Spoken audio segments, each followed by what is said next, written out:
내가 이스라엘을 치료하려 할 때에 에브라임의 죄와 사마리아의 악이 드러나도다.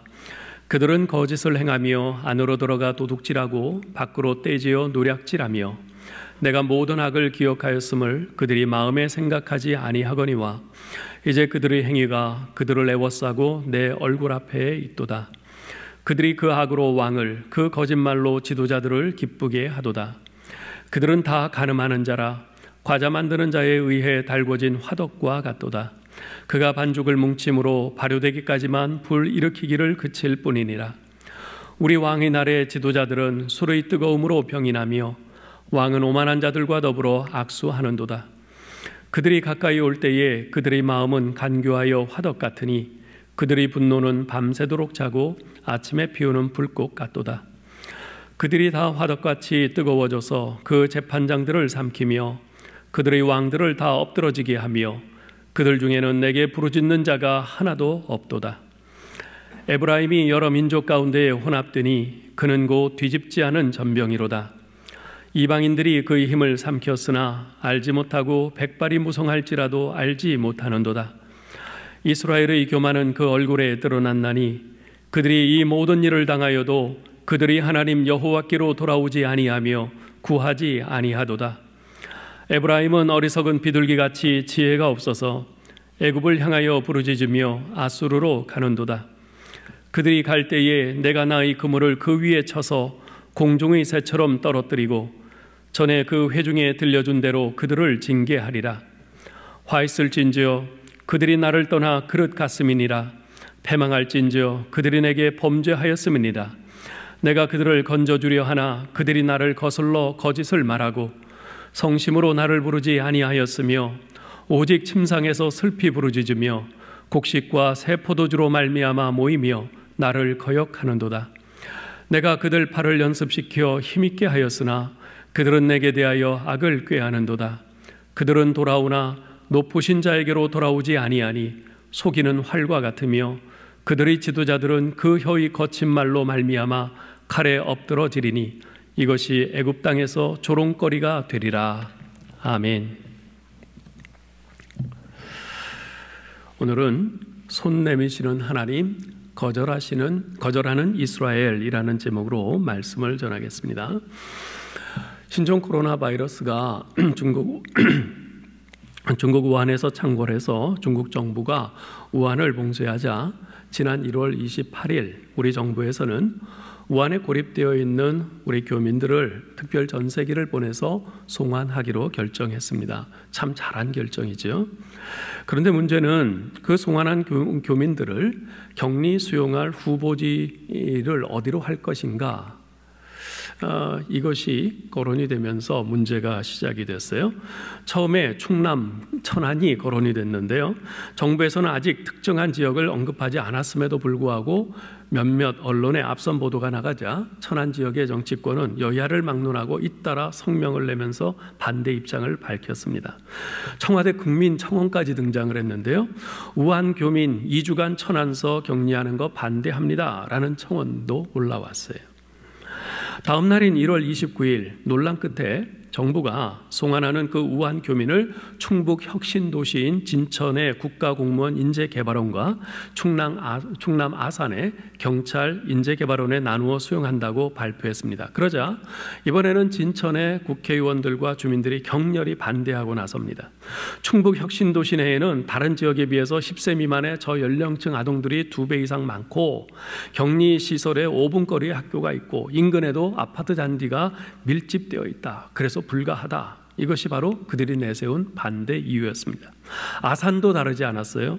지역 정치인들과 주민들이 격렬히 반대한 것은 물론이고 아산 주민들은 경찰 인재개발원 진입로에 트랙터 등 농기계들을 앞세우고 시위를 하기까지 했습니다. 심지어 그 지역 경실련에서는 수용시설은 김포공항에서 가까운 인근 지역에 정부의 긴급 재난 대피시설로 지정된 곳을 활용해야 한다. 대피시설 활용은 김포공항에서 아산까지 이동하는 거리 및 시간 소요에 따른 확산 방지 차단에 효과적이다 라고까지 촉구하기까지 했습니다. 김포공항 인근 지역이면 바로 지금 우리가 살고 있는 이 강서구입니다. 만일 그들이 말대로 이 지역에 우한에서 송환한 교민들을 격리 수용한다고 결정이 났다면 우리는 과연 어떻게 했을지 몹시 궁금합니다. 모르긴 몰라도 우리 또한 결코 다르지 않았을 겁니다. 이렇게 우한 교민들을 격리 수용할 시설이 있는 지역에서 거센 반발과 반대가 나오자 그 소식을 인터넷으로 들은 그 우한의 교민들은 마치 자신들이 큰 죄를 지은 죄인인 것 같은 생각에 고개를 들 수가 없었습니다. 그런데 우한 교민들을 태운 비행기가 도착한 1월 31일 아산의 주민들이 반대 입장을 초래하고 교민들을 수용하기로 전격 결정했습니다.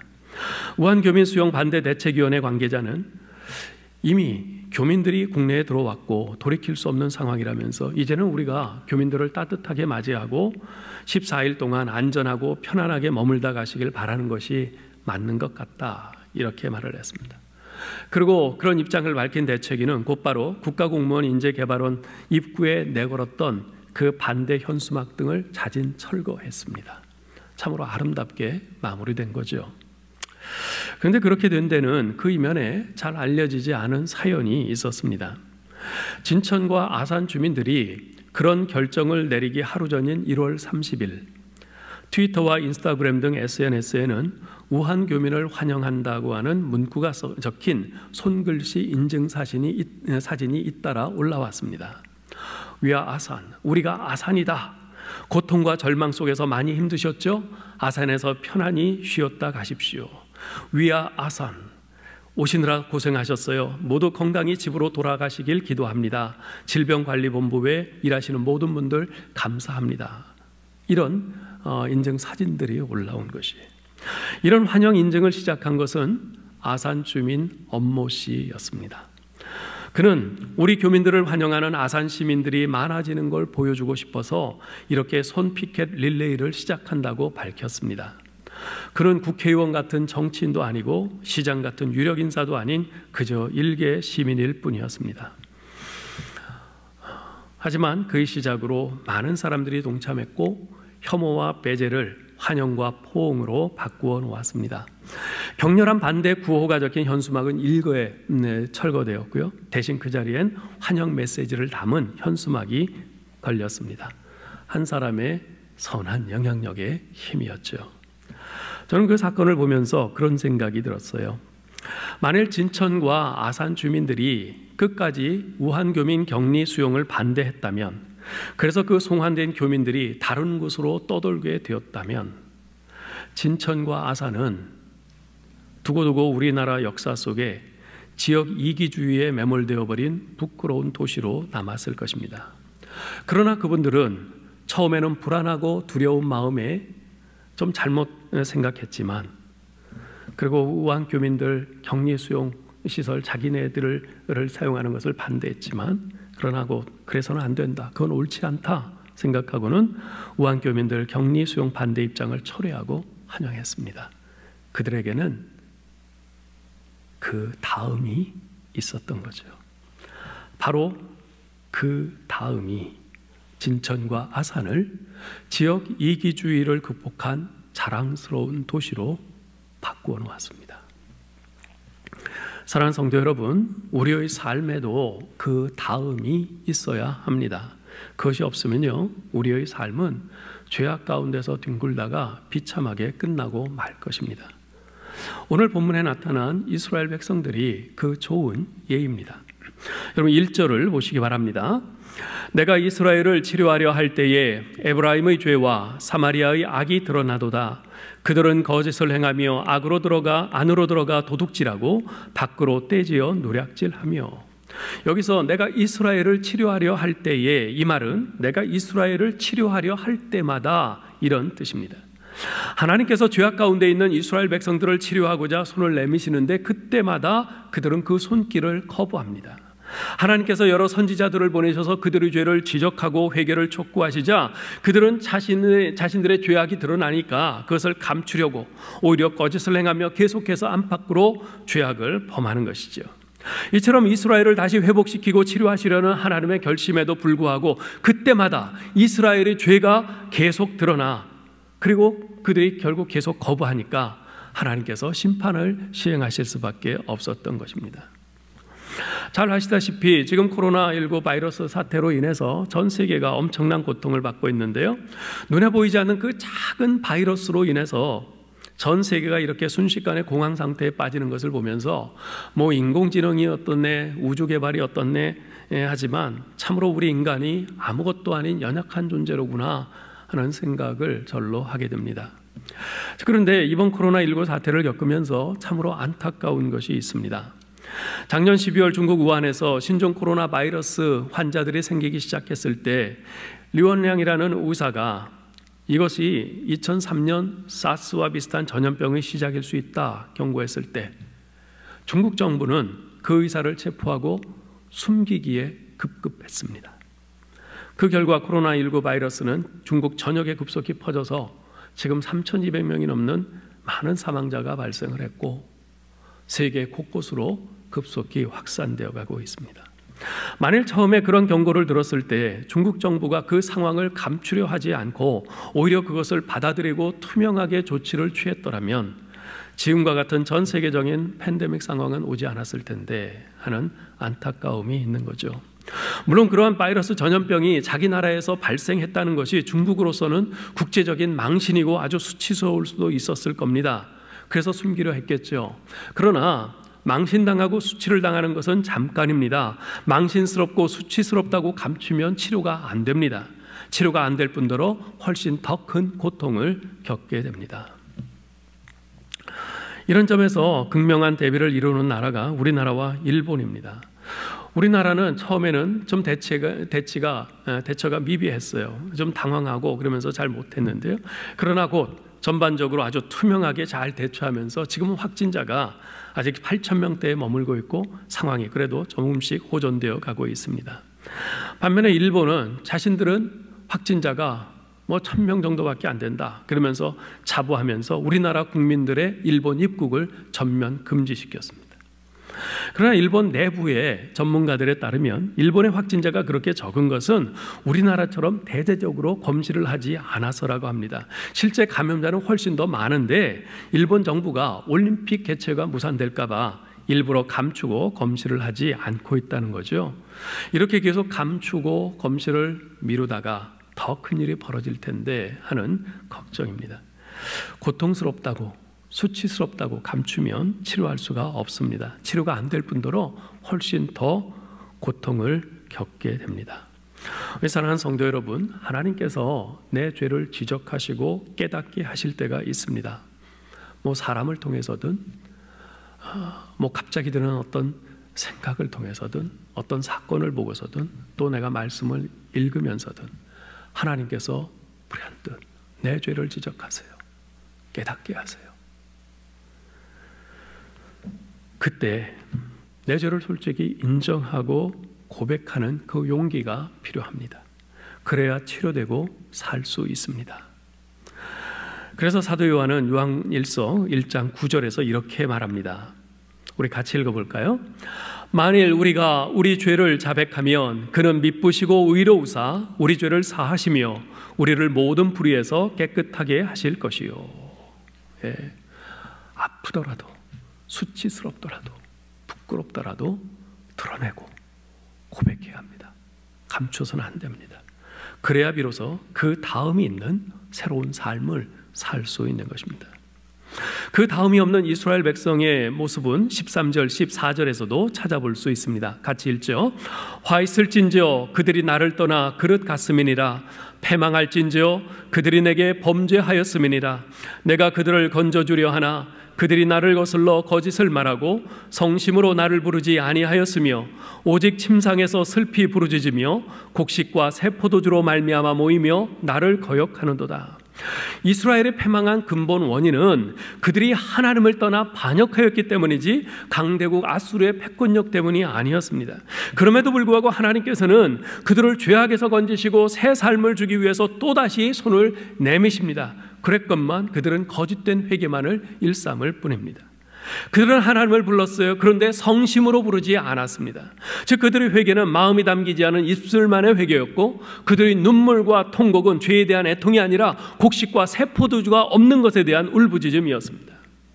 여기 14절에 침상에서 슬피 부르짖는다는 것은 제단 곁에 놓인 그 침상에 누워서 휴식을 취하면서 그 바알 신에게 기도하곤 했던 그 바알 숭배 예식을 가리킵니다. 즉 이스라엘 백성들은 하나님을 부르짖을 때 그와 같이 바알 숭배하던 것과 같은 그런 혼합주의적인 그런 신앙에 빠져 있었다는 거죠. 이처럼 손 내미시는 하나님께 거짓된 반응으로 일관하는 이스라엘 백성들의 모습에서 그 다음이 있는 새로운 삶에 대한 기대를 도저히 발견할 수가 없습니다. 이러한 이스라엘의 모습을 보면서 정말 두려운 것은 그러한 이스라엘 백성들의 모습 속에 내 자신의 모습이 언뜻 보인다는 것입니다. 한 해 한 해 목회의 연수가 더해갈수록 목사라는 직분에 점점 더 능숙해져 가고 목에 힘은 들어가는데, 정작 내가 취하는 종교적인 형식과 내면의 마음은 따로 놀고 있는 것은 아닌지 하는 이런 적색 경고음을 들을 때가 종종 있습니다.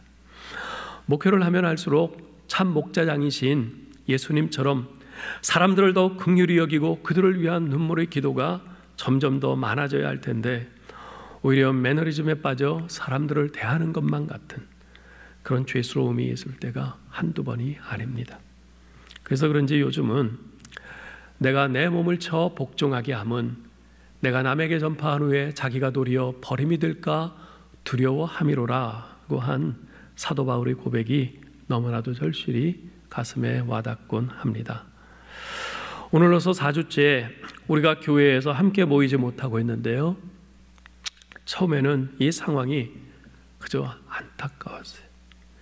그런데 한 주 한 주 지나면서 이제는 정말 마음이 아픕니다. 정말 마음이 아파요. 우리 교우들 한 분 한 분이 눈에 밟힙니다. 정말 보고 싶어요. 어제도 교회 앞 길가에서 우리 교우 몇 분을 우연히 만났어요. 얼마나 기쁘고 반갑던지요. 그래서 요즘은 그 어느 때보다도 우리 교우 여러분들을 위해서 더욱 간절히 기도하게 됩니다. 그런 점에서 이번 코로나19 사태는 제게는 우리 교우들과 교회에 함께 모여 드리는 이 예배의 소중함과 우리 교우들에 대한 이 사랑의 마음을 새롭게 하는 그런 기회가 되고 있습니다. 이런 면에서 하나님께서 이번 코로나19 사태를 통해서 우리를 치유하고 계시구나 하는 생각을 해보기도 합니다. 이것을 생각할 때 참 안타깝고 마음이 아픈 중에도 하나님께 감사하는 것이죠. 여러분은 어떠신지요? 여러분을 치유하기 위해서 손 내미시는 하나님께 여러분은 어떻게 반응하고 계십니까? 그 손길이, 여러분의 죄와 허물을 지적하시는 우리 하나님의 손길이 아무리 여러분을 아프게 하고 여러분을 수치스럽게 드러낸다 해도 정직하게 인정하고 고백하고 회개하시기 바랍니다. 그래야 그 다음이 있는 새로운 삶을 기대할 수 있는 것입니다. 자, 그런데 2절 3절에 우리가 주목해야 할 말씀이 기록되어 있습니다. 같이 읽어볼까요? 내가 모든 악을 기억하였음을 그들이 마음에 생각하지 아니하거니와 이제 그들의 행위가 그들을 애워싸고 내 얼굴 앞에 있도다.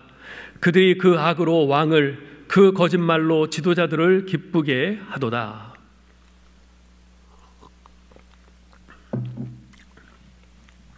이스라엘 백성들은 하나님께서 그들의 모든 악을 지켜보고 계심을 생각하지 못하고 있었습니다. 아니, 그들은 아예 하나님은 신경 쓰지 않고 있었어요. 그들의 관심사는 오직 눈앞의 왕과 지도자들이었습니다. 그래서 그들은 자신들의 진정한 왕이신 우리 하나님은 전혀 생각조차 하지 않고 오직 눈에 보이는 인간 왕에게 아첨하며 그들의 지도자들을 기쁘게 하는 일에만 골몰했습니다. 그 결과 왕과 지도자들은 물론이고 백성들 모두 함께 타락하고 말았죠. 그러나 하나님께서는 그들의 모든 악을 기억하고 계셨습니다. 그리고 그들의 모든 행위가 이제 그들을 꼼짝 못하도록 애워싸는 올무가 되고 말았습니다. 여러분, 죄를 범하는 대다수의 사람들이 공통적으로 가지고 있는 가장 치명적인 생각이 뭔지 아세요? 그것은 아무도 모를 거야 라는 생각입니다. 아무도 모를 거야. 만일 누군가가 지금 나를 지켜보고 있다는 생각만 해도 이 세상의 범죄는 훨씬 많이 줄어들 것입니다. 그래서 종종 말씀드립니다만, 하나님 앞에 올곧게 살고자 했던 종교 개혁자들이 평생 붙잡고 살았던 모토가 바로 코람데오, Before the face of God, 하나님 앞에서였던 것이지요. 이렇듯 그 다음이 없는 이스라엘 백성들의 모습을 하나님께서는 두 가지 비유로 말씀하십니다. 하나는 현재의 모습에 대한 비유이고요, 다른 하나는 미래의 운명에 관한 비유입니다. 먼저 현재의 모습에 대한 비유를 보실까요? 4절입니다. 같이 읽습니다. 그들은 다 간음하는 자라 과자 만드는 자에 의해 달궈진 화덕과 같도다.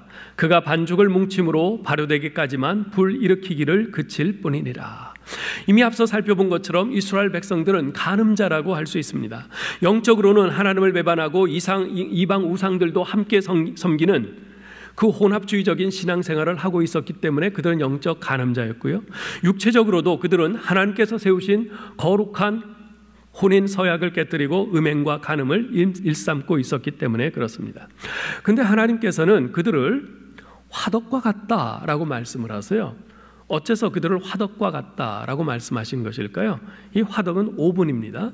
빵 굽는 오븐 이런 건데요, 이 화덕은요, 그 겉보기에는 별로 이상한 점을 느낄 수가 없습니다. 그런데 그 안에는 시뻘건 불이 활활 타고 있습니다. 마찬가지로 이 간음자들은 겉보기에는 점잖아 보여요. 아무렇지 않은 괜찮은 사람 같아요. 그런데 그 내면에는 시뻘겋게 타는 그 불, 정욕이 있습니다. 우리도 별로 다르지 않습니다. 여러분 자신의 몸과 마음이 언제든지 죄를 지을 수 있는, 죄를 향해서 달려갈 수 있는 뜨거운 화덕은 아닌지 돌아보시기 바랍니다. 혹시 아직 실행에 옮기지는 않았지만 마음에 담아두고 있는 미움이나 부정한 생각이나 욕망은 없습니까? 그렇듯 더러운 정욕과 탐욕에 삼킴을 당하고 있건만 이스라엘 백성들은 하나님께 부르짖지 않아요. 그 다음이 없는 겁니다. 그런데 그것은 지도자들이라 해서 다르지 않았습니다. 5절 읽어보죠. 우리 왕의 날에 지도자들은 술의 뜨거움으로 병이 나며 왕은 오만한 자들과 더불어 악수하는도다. 여기서 왕의 날은 아마도 왕의 즉위식 날을 가리키는 것으로 보입니다. 왕이 즉위하는 날, 정말 대단한 축제의 날이죠.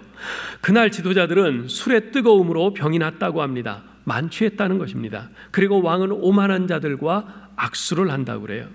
성경에서 오만한 자들은 하나님의 말씀의 권위를 업신여기는 자들을 가리킵니다. 즉 하나님의 말씀을 무시하고 자기 욕망대로 행하는 사람들이죠. 근데 왕은 그런 사람들을 멀리해야 하건만 오히려 그런 자들과 손을 잡습니다. 왜요? 자기가 그런 자들을 힘입어서 왕이 됐거든요.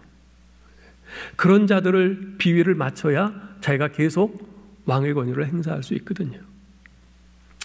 그런 자들이 행하는 것은 무엇입니까? 6절 읽어보겠습니다. 그들이 가까이 올 때에 그들의 마음은 간교하여 화덕 같으니 그들의 분노는 밤새도록 자고 아침에 피우는 불꽃 같도다.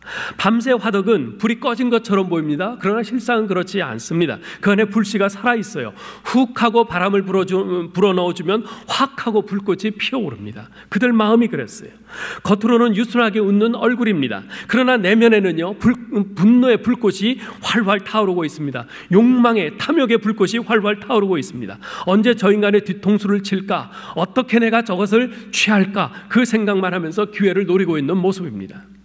특별히 지도자들의 마음은 마치 빵 만드는 자의 달궈진 화덕처럼 권력에 대한 탐욕으로 이글거리고 있었습니다. 빵 만드는 자가 반죽된 빵이 발효될 때까지 잠시 쉬는 것처럼 그들의 약한 생각과 탐욕은 일시적으로 멈추는 것 같지만 곧 그들의 더러운 욕망은 뜨겁게 불타오를 것입니다.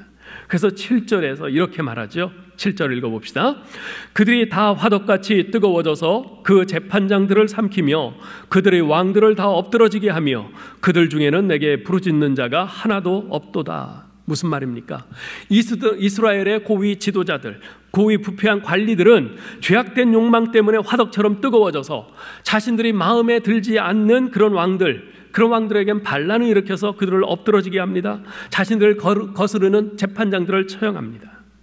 실제로 주전 747년경 여로보암 2세가 죽은 후 15년가량 사이에 북이스라엘은 5명의 왕이 즉위하고 그 중에 4명의 왕이 쿠데타 세력에 의해서 죽었습니다. 15년 사이에 정권이 5번이나 바뀌었어요. 권력의 존재 이유가 하나님 앞에서 그 백성 가운데 정의와 공의를 행하는 것이요 인애와 진리로 행하는 것이기만, 쿠데타를 일삼는 그들에게는 권력이란 오직 탐욕의 결정체일 뿐이었습니다. 그들에게는 하나님도 백성도 안중에 없었어요. 그러니 북이스라엘의 지도층에 무슨 희망이 있겠으며 무슨 기대를 걸 수 있겠습니까? 이런 북이스라엘의 지도자들의 모습에 작금의 우리나라 정치 지도자들의 모습이 오버랩되는 것은 저만의 착각일까요? 지금 국민들은 코로나19 사태로 인해서 큰 불안과 두려움 속에 정상적인 생활을 영위하지 못할 만큼 힘들어하고 있건만, 여야를 막론하고 우리나라 정치 지도자들의 머릿속에는 오직 4월 15일에 있을 국회의원 선거 생각밖에는 없는 것이 아닌가 하는 생각이 들 때가 자주 있습니다. 그래서 여러분, 이번 국회의원 선거가 정말 중요합니다. 여러분 투표 잘 하셔야 합니다. 여당이든 야당이든 정권욕에 사로잡혀서 패거리 정치를 일삼는 그런 사람들 뽑지 마시고, 저 사람이 나랑 고향이 같다, 저 사람이 영남이다, 호남이다, 충청도다, 그것 때문에 뽑지 마시고 정의로운 신념을 가지고 나라와 국민들을 사랑하여 정말 소신 있게 일할 수 있는 그런 사람을 뽑으시기 바랍니다. 그것이 하나님 앞에서 우리가 그리스도인으로서 마땅히 행할 바입니다. 그래야 우리나라에 소망이 있습니다. 한편 하나님께서는 이스라엘의 미래의 운명에 대해서도 비유를 통해서 말씀하십니다. 여러분 8절 읽어보겠습니다. 에브라임이 여러 민족 가운데 혼합되니 그는 곧 뒤집지 않은 전병이로다. 뒤집지 않은 전병으로 비유를 하세요. 여기서 에브라임은 북이스라엘을 대표하는 지파로서 곧 북이스라엘 전체를 의미합니다. 하나님께서 북이스라엘이 장차 여러 민족 가운데 혼합되어서 뒤집어지지 않은 전병처럼 될 것이라고 말씀하세요. 여러분 빈대떡을 부칠 때 어떻습니까? 그 빈대떡 반죽을 후라이팬에 이렇게 올려놓고 그냥 가만 놔두면 어떻게 돼요? 밑은 타고 위는 설익게 됩니다. 앞뒤로 자꾸 이렇게 자주자주 뒤집어줘야 골고루 잘 익게 되는 거죠. 북이스라엘이 그처럼 뒤집지 않아서 한쪽은 타버리고 다른 한쪽은 설익은 그야말로 뒤집지 않은 전병처럼 될 것이라고 말씀하십니다. 실제로 북이스라엘은요, 아수르의 침공을 받아서 주전 722년에 멸망하는데요, 아수르는 북이스라엘의 그 백성들 절반은 다른 나라로 이주시킵니다. 그리고 다른 나라에서 잡아온 포로들을 북이스라엘 땅에 이주시켜요. 그래서 그들이 함께 섞여 살게 만듭니다. 함께 혼인하면서 혼혈이 돼서 살게 만들어요. 이렇게 혼혈 정책을 써서 아수르에 대해서 반란을 일으키지 못하도록 그렇게 한 것이죠. 그때부터 북이스라엘은 절반은 이스라엘 혈통이요 절반은 이방인의 혈통을 가진 혼혈인들이 사는 지역이 되고 말았어요. 그 혼혈인들이 바로 사마리아인들이죠. 그런 운명의 날이 다가오는데 이스라엘의 반응은 어땠습니까? 9절로 11절입니다. 같이 읽습니다.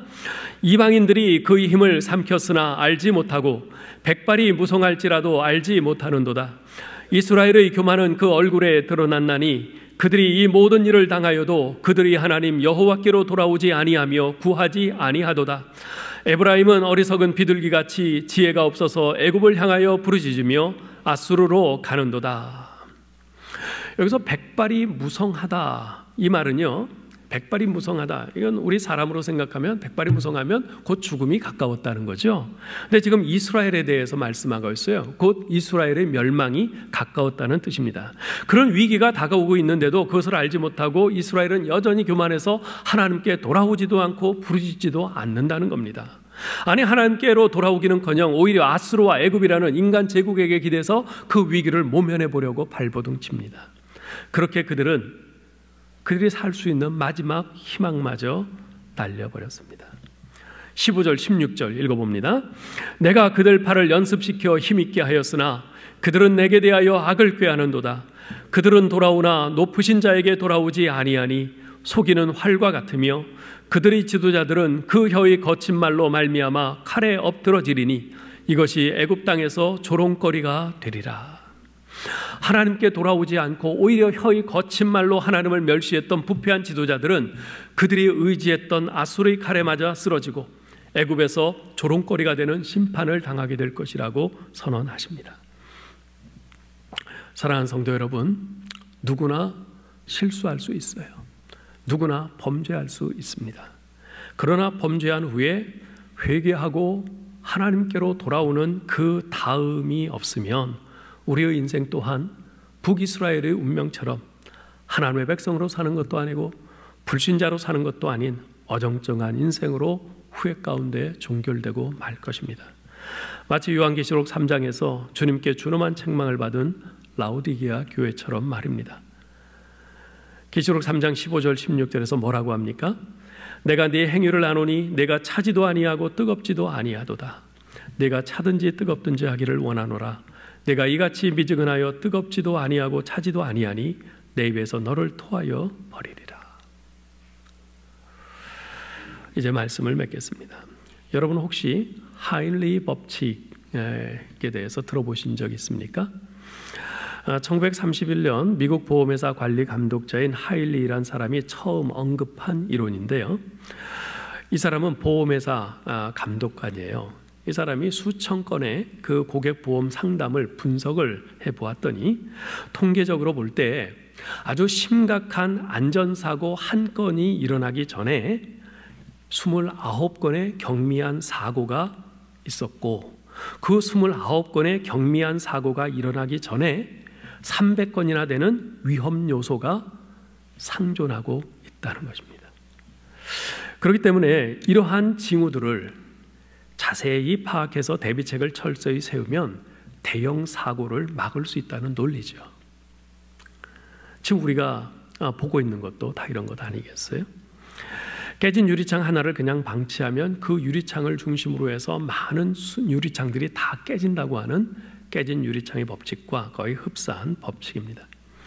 자, 이러한 하일리 법칙은 우리 신앙생활에도 적용될 수 있는 법칙이라고 생각합니다.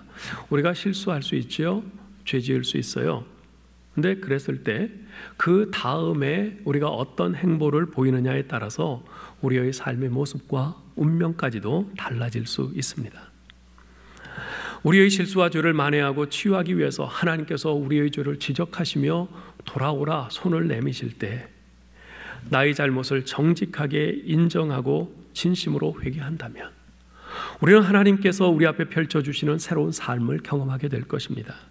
그러나 그러한 하나님의 말씀에 또 하나님의 찌르시는 그 손에 수치스럽다고 그것을 덮으려 하고 외면하면 거부하면 그리고 계속 그 뜨거운 욕망의 화덕을 품고 간다면 하나님의 준엄한 그 징계의 채찍을 면할 수 없을 것입니다.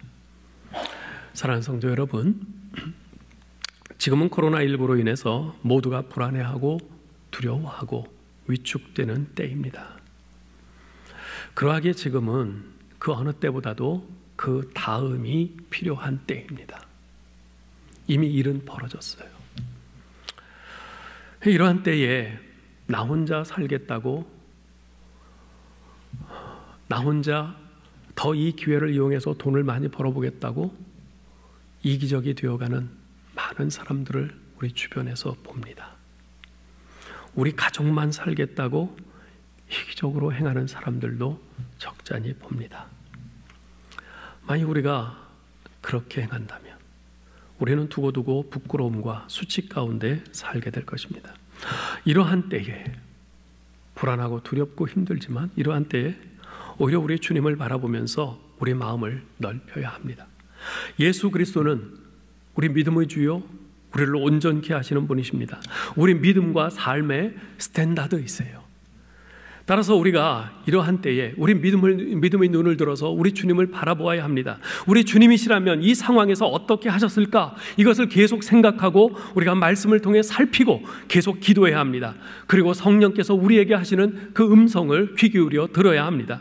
그렇게 성령의 인도하심을 받아서 행할 때에 우리는 이 위기 속에서도 주님께서 펼쳐주시는 새로운 소망을 발견하게 될 것이고 우리의 믿음이 한 단계 더 성숙하게 될 것이며 그러한 우리를 통해서 우리 하나님께서 이러한 위기의 상황 속에서 펼치시는 그 선한 하나님의 뜻을 우리가 보게 될 것입니다.